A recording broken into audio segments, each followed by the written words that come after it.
Hey guys, quick video for you today. Just doing a day trip down the river. Gonna enjoy a cup of coffee. You guys go ahead and hit that subscribe button and enjoy the video.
Hey guys, decided to do a day trip today. I was planning on doing an overnighter, but as you can probably tell, the river's starting to come up. It's supposed to come up about 2.5 more feet. I can't stress any more that if you don't have any experience on a river like this, make sure you go with someone that does have experience, does know how to read the river. If someone were to have came down tonight and camped, the water by morning is going to be about waist high from where I'm at right now. So you would have woke up with the river flowing up on you. Wouldn't be a good thing. So definitely if you go out, make sure you're with someone that knows what they're doing, knows how to read the river, does their checks, make sure with the NOAA website that what the river levels are going to be and what the estimated levels are going to be. It's worth putting the thought into, because it could endanger you if not. To give you a little history on the Wabash. The Wabash is around 500 miles long. Runs from Ohio, about 43 miles in Ohio, the rest of the way through Indiana. Runs through about 18 counties in Indiana. The Miami Indians called it Wabash, which stands for water over white rock, due to the limestone that's up towards the north, the northernmost part of the river. Then the French came along and called it Wabash, which in return turned into the word Wabash. It's a very pristine river. There's a lot of wildlife along it. As you can see, there's not a whole lot of building sites or anything like that. It's mainly woods and trees. Every now and then you hit an urban area, but that being said, I decided to go ahead and come out and do a day trip. Take in the scenery, kind of get some more footage, try to get my first video up. I hope you guys are enjoying it. I am new to this, so I'm learning as I go. It's a learning experience. There's something about this river that I just absolutely love. I grew up right here in Indiana, right along the banks. I can actually look out my front door and see the river. This is something that I did with my grandpa for years. My grandpa ran hoop nets. He built them by hand, taught me how to do it. He actually sold catfish for a living, raised five kids on that. It's a great place to take your kids. During the summer, the water's really calm. You can do canoe trips, tubing trips, hop in the boat, plenty of good fishing. The fish are safe as can be to eat out of this river. It's very clean. It's actually the cleanest it's been in about 50 years. DNR has actually been buying up properties along the river to help with the runoff from the farmlands. And it's definitely making a big impact on how clean the river is. If you were to draw a straight point from where it begins to where it ends, it's only about 242 miles. But that being said, with as many twists and turns as there are in this river, it actually doubles by the time you go from the beginning to the end, along with the flow. It's a little cold out today. We've gotten a lot of rain over the last few days.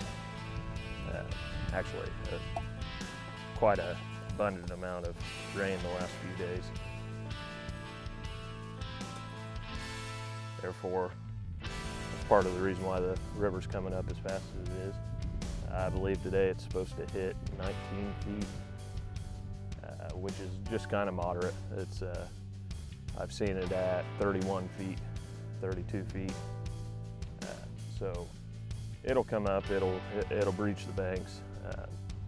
Like I said, otherwise I would be camping today. I'd like to let you guys in on what I plan on doing with this channel. I'm going to do a lot of trips like this up and down the Wabash. Do a lot of weekend camps, maybe some 2, 3, 4-day camps. I'm going to try to show the basics of bushcraft down to friction fires, stuff of that nature.